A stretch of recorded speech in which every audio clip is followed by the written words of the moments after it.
मैं महाअवतारों की परंपरा में बाबा जी महाराज के विषय में आपसे चर्चा करने को प्रस्तुत हूँ।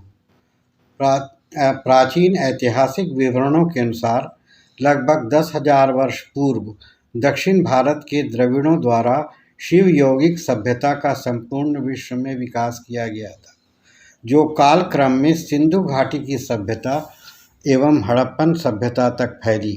मोहनजोदाड़ो की खुदाई से प्राप्त एक मोहर में एक योगी सिद्ध आसन में तथा उनके पीछे भगवान शंकर विद्यमान दिखाए गए हैं। इस संबंध में पश्चिमी पंजाब में हुई खुदाई 1921-22 में तत्कालीन प्रमुख निदेशक भारतीय पुरातत्व विभाग द्वारा उल्लेख मिलता है। अब से लगभग 5,000 वर्ष ईसा पूर्व में हड़प्पन संस्कृति कावेरी नदी के थाले बेसिन से प्रारंभ होकर पश्चिमी तट पर काठियावाड़, सिंध एवं पंजाब होकर मेडिटेरेनियन की ओर अग्रसर हुई थी। इसी क्रम में सनातन धर्म के दक्षिण भारत स्थित 18 सिद्ध साधकों के नाम आते हैं, जिनका विवरण श्री मार्शल गोविंदन की पुस्तक बाबा जी महाराज एंड 18 सिद्ध क्रिया योग ट्रेडिशन में मिलता है। इन 18 सिद्ध साधकों की कालावधि निश्चित करना तो अनुसंधान का विषय है, किंतु सबसे प्राचीन योगी में नंदी देवार, अगस्त, थिरुमूलार और भोगनाथर की अवधि 4वीं से 12वीं शताब्दी के मध्य मानी गई है। इसमें नंदी देवार काशी बनारस तथा गोरखनाथ पोयूर गिरनार में जिनकी समाधि स्थली है छोड़कर शेष सभी सिद्ध साधक दक्षिण भारत के विभिन्न स्थानों में महासमाधि ग्रहण किए थे। इन सभी सिद्ध साधकों में बाबा जी नागराज या बाबा जी महाराज ऋषि अगस्त्यार एवं ऋषि भोगनाथर के शिष्य थे, जिनसे उन्हें योग, कायाकल्प आदि के क्षेत्रों में विशेष उल्लेखनीय योगदान मिला था। सिद्ध भोगनाथर की उपलब्धियों का संकलन योगी एस.ए. रमैया द्वारा तमिल भाषा में 3 खंडों में किया गया है, जो भोगर कंधम योग प्रथम खंड, अष्टांग योग द्वितीय खंड एवं प्रसिद्ध औषधियाँ तृतीय खंड के रूप में वर्णित है। तो प्राप्त करने के बारे में बाबा जी महाराज या बाबा जी नागराज द्वारा अपने बाल्यकाल की घटनाओं, जन्मस्थली इत्यादि के बारे में सिद्ध योगी एस.ए. रमैया को, जो उनके योग्य शिष्यों में थे, तथा उनके गुरु भाई श्री वी.टी. नीलकांतन को जून सन 1953 में बताया था। महाअवतार जी बाबा जी का बाल्यकाल। बाबा जी के जन्म के विषय में भविष्यवाणी भगवान बुद्ध के लगभग 800 वर्षों के पश्चात उनके प्रसिद्ध शिष्या मैत्रेय द्वारा की गई थी, जिन्होंने कहा था कि एक ऐसा बालक पैदा होगा जिसका नाम नागराज होगा, जो काल क्रम में सिद्ध योगी तथा विश्व गुरु बनेगा तथा वर्तमान काल में बाबा जी के नाम से जाना जाएगा। इसी संदर्भ में तमिलनाडु प्रांत के प्रसिद्ध चिदम्बरम तीर्थस्थली से 17 किलोमीटर दूर पेरंगीपेट्टाई नामक एक गांव है, जहां कावेरी नदी हिंद महासागर में प्रवेश करती है। 30 नवंबर सन 203 को प्रातः 5 बजे एक बालक का जन्म हुआ था, जिसका नाम नागराज उनके माता पिता द्वारा रखा गया। इस बालक के जन्म के समय रोहिणी नक्षत्र था, जो द्वापर में भगवान कृष्ण के जन्म के समय भी था। इनके पिता प्रसिद्ध नंबूदरीपाद ब्राह्मण तथा गोत्र वडाला था। सैकड़ों वर्ष पूर्व इनके पूर्वज केरल के मालाबार तट से आकर यहाँ पेरंगीपेट्टाई में बसे थे। नागराज के पिता गांव के मुख्य मंदिर, जो शंकर भगवान का मंदिर तथा पुर्तगालियों एवं मुस्लिम आक्रमण के पश्चात मुरुगन कार्तिकेय भगवान की प्रतिमा में परिवर्तित हो गया, इस मंदिर के पुजारी थे। यह मंदिर आज भी उस स्थान पर कुमारस्वामी देवस्थानम के नाम से अवस्थित है, जहां बाबा नागराज द्वारा पूजा साधना की गई थी। बाबा जी की जन्मस्थली एक त्रिकोणीय भूखंड पर बने कुटिया में हुई थी। इसे प्रसिद्ध योगी S.A. रमैया द्वारा खोज निकाला गया तथा यह बताया गया कि पिरंगीपेट्टाई के कस्टम कार्यालय के निकट ही यह अवस्थित है। इसे वर्ष 1973 में योगी रमैया जी, डॉक्टर कर्ण सिंह तत्कालीन नागरिक उड्डयन मंत्री भारत सरकार एवं श्री M. गोविंदन तथा श्री एडमंड अयप्पा योगी रमैया जी के शिष्य द्वारा भारत सरकार से क्रिया बाबाजी संघ की स्थापना के लिए क्रय कर लिया गया था। बाबा जी की जन्मस्थली को महिमा मंडित करने के उद्देश्य से यहाँ ग्रेनाइट पत्थरों का एक दिव्य मंदिर निर्माण सन 1975 में कराया गया है, जो क्रिया साधकों के लिए एक अपूर्व तीर्थ है।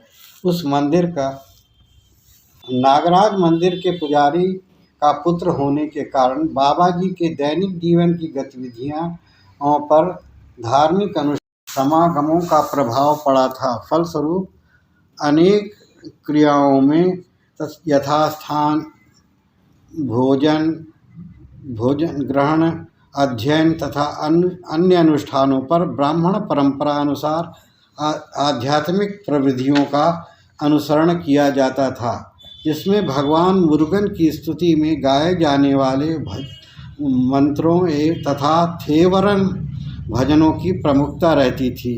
ये अनुष्ठान पिरंगीपेट्टाई के मंदिर में हजारों वर्ष से किए जाते हैं, जो आज भी मणि गुरुकुल में देखी जा सकती है। इस परिवेश का प्रभाव बाल्यकाल से ही नागराज के आध्यात्मिक विकास पर पड़ा था। इसमें समय समय पर प्रसिद्ध चिदम्बरम मंदिर की पारंपरिक तीर्थ यात्रा का भी विशिष्ट योगदान था। अपने बाल्यकाल की एक विशेष घटना का उल्लेख स्वयं बाबा जी द्वारा योगी रमैया जी से किया गया था। बाबा जी की अवस्था जब 4 वर्ष की थी, तब एक दिन उनकी माता एक बड़ा सा पका कटहल परिवार के लोगों के खाने के लिए लाईं। इसकी शहद जैसी सुगंध बाबा जी को अति प्रिय थी।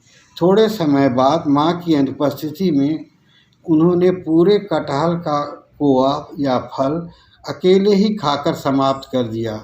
माँ ने घर वापस लौटने पर जब यह दृश्य देखा तो उन्हें अत्यंत क्रोध आया तथा उन्होंने बालक का मुंह कपड़ा ठूंसकर बांध दिया, जिससे उन्हें काफ़ी घुटन महसूस हुई। इस घटना के बाद बाबा जी ने ईश्वर को धन्यवाद दिया तथा अपने माँ के प्रति उनका स्नेह काफ़ी बढ़ा था। बाबा जी नागराज जब 5 वर्ष के थे तो एक दिन पिरंगीपेट्टाई शिव मंदिर की दीवार के पास खड़े तथा एक धार्मिक समारोह में एकत्रित लोगों की भीड़ को देख रहे थे। तभी एक अजनबी उनकी बाँह पकड़कर उन्हें अपने साथ जबरदस्ती उठा ले गया। वह व्यक्ति बलूचिस्तान पाकिस्तान प्रांत से था, जो बाबा जी के गोरे चिट्टे सुंदर स्वरूप को देखकर आकर्षित हो गया था। उस व्यक्ति के साथ बाबा जी सामुद्रिक मार्ग से नौका द्वारा कलकत्ता बंदरगाह पहुंच गए, जहां उक्त व्यापारी ने उन्हें एक धनी व्यक्ति को गुलाम बनाने हेतु बेच दिया। बाबा जी नागराज का नया मालिक अत्यंत उदार तथा दयालु था। उसने कुछ समय बाद ही उन्हें मुक्त कर दिया। अपने मालिक द्वारा मुक्त करने के बाद दैववश बाबा जी घुमक्कड़ साधुओं के छोटे से दल के संपर्क में आ गए। वे उन साधुओं की ईश्वर भक्ति से काफ़ी प्रभावित हुए। इसके बाद कुछ काल तक वे साधु मंडली के साथ देशाटन करते रहे तथा सन्यासियों के साथ धार्मिक पुस्तकों का अध्ययन, वेद, उपनिषद, महाभारत, रामायण तथा भगवद गीता जैसे पवित्र धर्म ग्रंथों की जानकारी ली। यदा कदा बाबा जी को विभिन्न धार्मिक विवेचनाओं में भी भाग लेने का अवसर प्राप्त होता रहता था, जिससे वे विभिन्न शंकाओं पर अपना स्पष्ट मंतव्य देते, जो एक युवा सन्यासी के रूप में अप्रतिम घटना थी। बाबा जी नागराज को शीघ्र ही यह अनुभव हुआ कि इन विवेचनाओं तथा धार्मिक साहित्यों का अध्ययन उनके आत्मदर्शन के या चिरस्थायी प्रसन्नता के उद्देश्य के निकट नहीं ले जा पा रहा है। फिर उनमें जैसे जैसे परिपक्वता विकसित होने लगी तो नागराज को यह समझ आ गया कि ईश्वरानुभूति ही इस प्रकरण का स्थायी समाधान है। उनकी धार्मिक प्रवक्ता के रूप में होने वाली प्रसिद्धि भी उनके लिए असंतोष का कारण बनी हुई थी। इसी क्रम में लगभग 11 वर्ष की अवस्था में उन्होंने नौका द्वारा एवं पैदल यात्रा कर बनारस से कातिरगाम श्रीलंका की लंबी तीर्थ यात्रा की। श्रीलंका के दक्षिणी छोर पर अवस्थित प्रसिद्ध तीर्थ स्थल यह है कातिरगाम। इस यात्रा में कई महीनों का समय लगा। इस स्थान पर भगवान मुरुगन कार्तिकेय के प्रसिद्ध जागृत मंदिर है। इस स्थान की यात्रा करीब 800 वर्ष पूर्व भगवान बुद्ध द्वारा भी की गई थी। इस कारण यह स्थान हिंदू एवं बौद्ध पुजारियों द्वारा पूजित होता है। वर्तमान में वहाँ एक मस्जिद भी बनी हुई है जो इस स्थान की धार्मिक सहिष्णुता का परिचय देती है।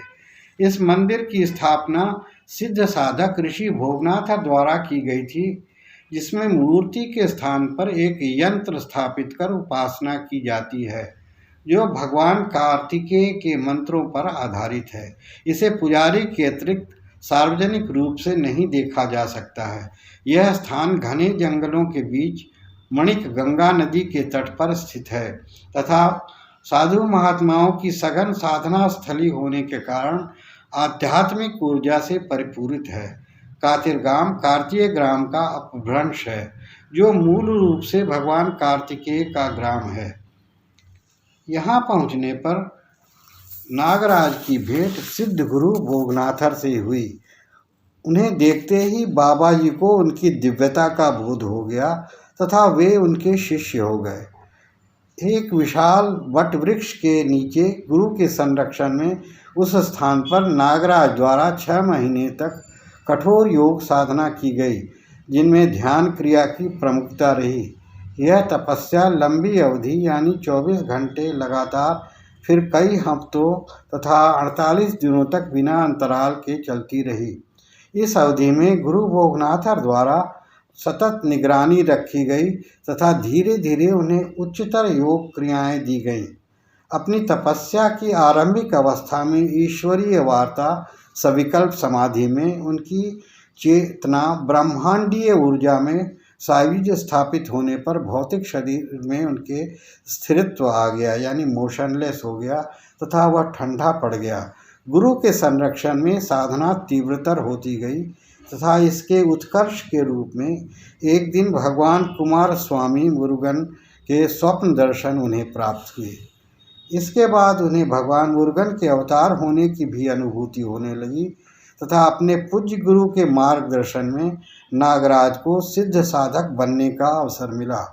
उस समय के सिद्ध साधक ने अपने आध्यात्मिक अनुभवों के आधार पर पाया कि पूर्ण समर्पण, अहंकार का त्याग एवं जीने की कला द्वारा ईश्वरीय कृपा प्राप्त कर आत्म परिवर्तन एवं ईश्वर साक्षात्कार संभव है।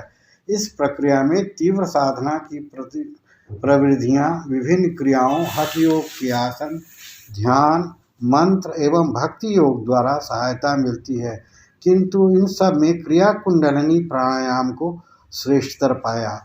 इस प्रविधि के ज्ञान हेतु गुरु भोगनाथ द्वारा बाबा जी को क्रिया कुंडलिनी प्राणायाम के पहुँचे हुए सिद्ध साधक गुरु अगस्त के पास तमिलनाडु के पोथिगाई पहाड़ पर स्थित कोट्रालम आश्रम में भेजा गया, जो वर्तमान तिरुनेलवेली जिले में अवस्थित है।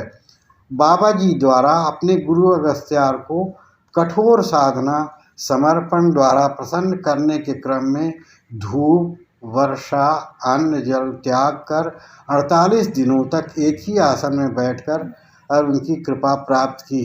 तब प्यार से उनके द्वारा नागराज को अन्न जल ग्रहण कराकर क्रिया कुंडलिनी प्राणायाम की गुप्त बातें गुरु ने बताई।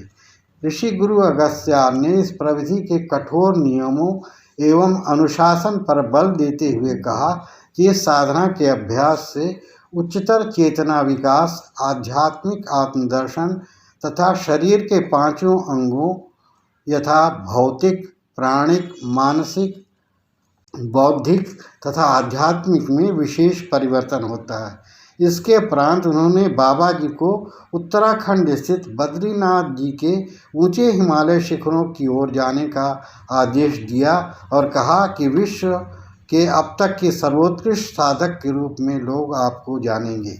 इसके बाद बाबा जी एक लंबी यात्रा करते हुए बद्रीनाथ पहुँचे तथा ऋषि गुरुओं अगस्त्यार और भोगनाथर की सिखाई यौगिक क्रियाविधियों पर लगातार 18 महीने तक कठोर अभ्यास एवं साधना एकांत में संपन्न की। तब बाबा जी सर्व समाधि में लीन हो गए तथा उनके अंतर्गत देवत्व का आविर्भाव हुआ। परिणाम स्वरूप उनका शरीर युवा शरीर में परिणत होकर सुनहरी आभा के साथ ईश्वरीय शक्तियों से परिपूर्ण हो गया।